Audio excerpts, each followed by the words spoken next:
Good afternoon, everyone. I'm Alice. I'm Lauren. I'm Scott. I'm Caitlin. I'm Taylor. And together we are Global Figure.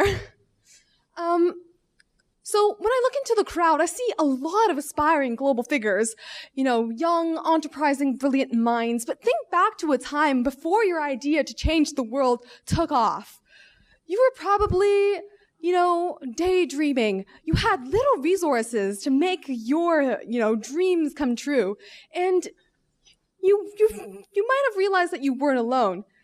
So I want you all to meet Noor. She's a 16-year-old prospective changemaker who is really, really interested in tackling some of the pressing environmental issues of our time. Only problem is, she's not exactly sure where to start or if she can even start. Constantly scrolling through social media, but she doesn't see anything empowering her to take that first leap.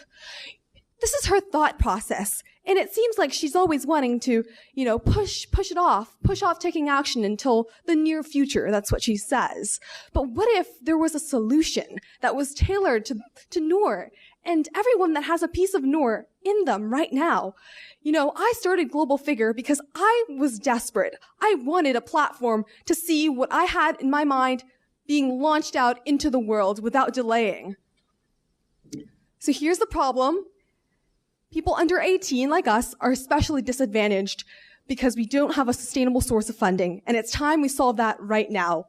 We're on a mission to bridge the gap between youth and the environment through engaging, equipping, and empowering young change agents of today with the skills needed to shape a more sustainable future for all. So how do we do this exactly? It's through a simple lifestyle kit featuring eco-friendly goods. Now, there are two ways to purchase this box. You can either A, buy it directly for $25, but as a student, $25 may seem like a lot for a cardboard box. However, we see in our community that teens communicate via social media.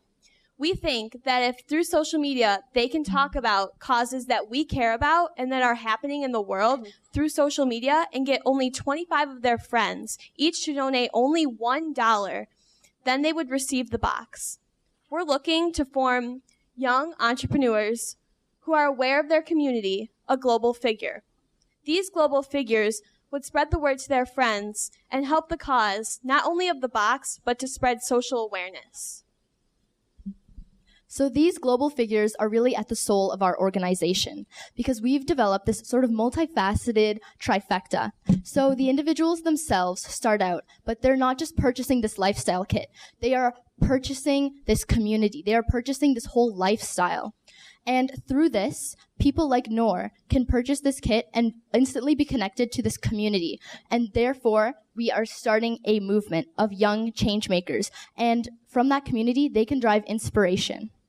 Now, from a business perspective, this will attract many different companies to want to put their products within our boxes, and it will become competitive for them to get a spot within our box because of our brand and because we promote that environmentally conscious and socially aware message. Thus, solving our secondary problem, a lack of conscious consumption. We are often told from various information sources to buy, while the planet just sits back and says, buy. In fact, we are so oblivious to this, but we don't realize our purchasing power, that it is in our wallets to shape, we can shape a culture of this conscious consumption because we are all going to be, the major purchasers, consumer group in the generations to come. So it's about time we position ourselves as a driving force now rather than suffer the consequences later. Ultimately, it's all about building a movement. So through Global Figure, we develop that community through the selling of these lifestyle kits.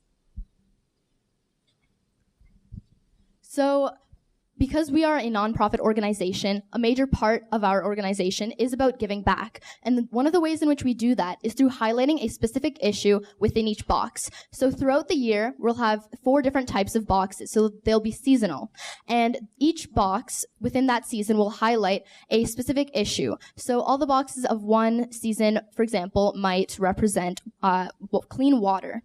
And to sort of reinforce that issue, we will highlight a local change maker related to that issue who is currently working in the community. So within each box, there will be a little information card sort of promoting what they do and providing that inspiration for the consumers of this box to derive inspiration from. And in addition to that, we'll actually be collaborating with organizations that relate to the issue, promoting their message and sort of reinforcing our overall vision to promote environmental sustainability. So, the finances. Every company needs to make money, even nonprofits. And you might be wondering, how does a small, up-and-coming nonprofit make money?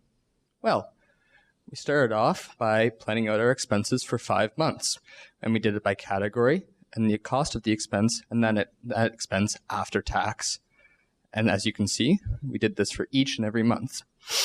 And then we added all that up. So we took the cost of the month-by-month expenses and the expenses that we've already made, and added up to $4,529. We then added up our revenue, where we sold 4 direct boxes a month and then 4 communal boxes, as well as donations. As we're a non-for-profit, we encourage people to donate.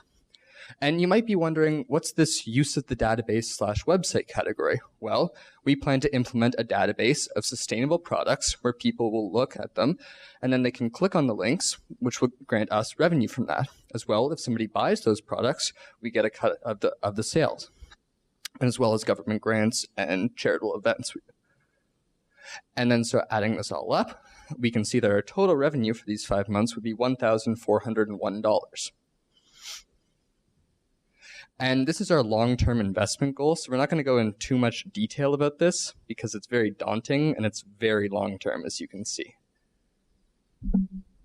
So in terms of communicating this message with the world, we were thinking of doing it digitally as well as in person. So digitally, that would mean through our various social media platforms such as Facebook, Twitter, and Instagram, and in real life, as in having workshops and events in which youth could get the hands-on experience in learning to be more conscious consumers. And also, we have conducted a market research survey from 200 plus people, and it has shown that youth actually can't afford a $25 box. And it just reiterates the fact that our unique marketing strategy would enable students to get access to our box. And also another part of Global Figure is figurative language. So it's basically a one-stop hub in which we're encouraging content creators and also enabling youth to become more informed of global issues. So I'm very thrilled to report that we are on the market today, albeit the fact that we've only started exhibiting at the Eco Fair 2 weeks ago. We've already made a fifth of our fall sales goal, and I'm so thrilled to announce the fact that we're already in contact. We've secured a launch event venue and are in the planning stages. That same applies for our workshop, and to date, we've obtained a $2,000 grant from Taking It Global this summer, which quite recently, which means that people really do have the confidence in our shared vision for this circular economy behavior in our youth today. We've cultivated a 200 plus following on Facebook, with Instagram and Twitter just beginning to start up, and with much more in our plans. It is evident that our plan is 200%, if not more, scalable. So this is just a glimpse of all the campaigns we've done to date. And I would really appreciate, for more information, you can check out our Facebook, Twitter, and Instagram accounts, in addition to our website. Thank you so much for listening, everyone. Boxes are on sale. We have a box of them over there, $25 each.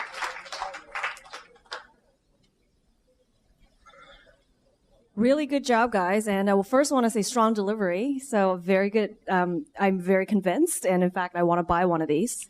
I also want to comment that this is the first group that we've seen with female leadership at the front. So congratulations. Give yourselves a round of applause. I think the future of social entrepreneurship and enterprises would be very bright if young women like yourselves are behind it. So kudos to that. Thank you. you don't need advice. I think you're on the right track. Get yourself on a Kickstarter right away, get some funding. But yeah, like talk to me a little bit about competitive landscape. What scares you? What are you concerned about?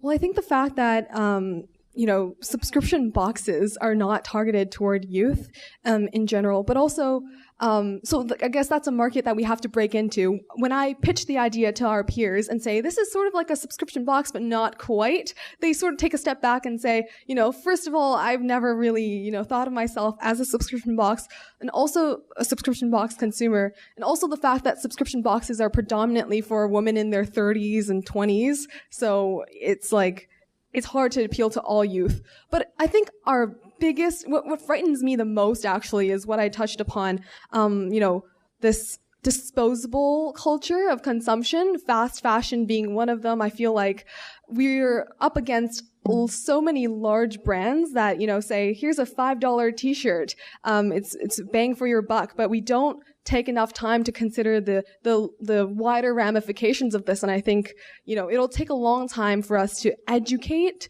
a large amount of the population if we want to see tangible changes.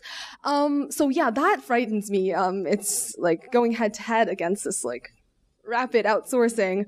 But I think no doubt with the exponential growth of our social media, like we're projected to have 6,000 likes in a year on our Facebook. If we do this like one friend sharing thing, like it will not be a problem. So with regards to the boxes, it's almost like the membership entry to the community. Is that correct? Is that sort of they buy the box, but that's how they get access to the community, the knowledge, and the continued inspiration?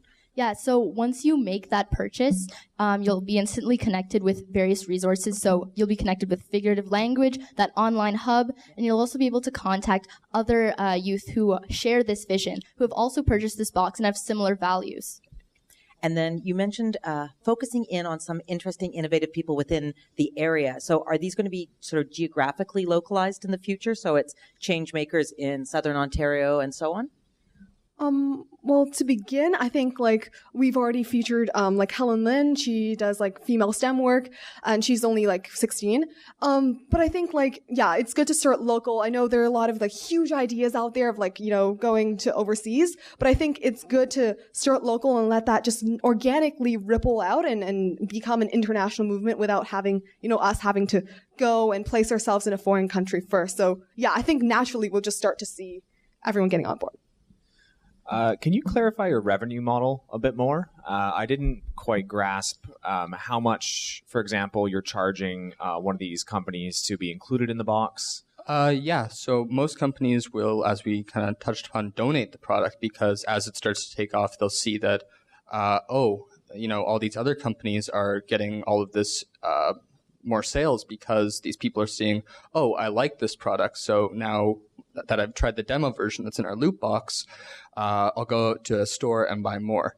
And so this also has really increased the amount of revenue that we can make from these loot boxes because since all these products are mostly donated, right now it only costs about $10 per loot box after shipping the box and all of the little flyers that are in there.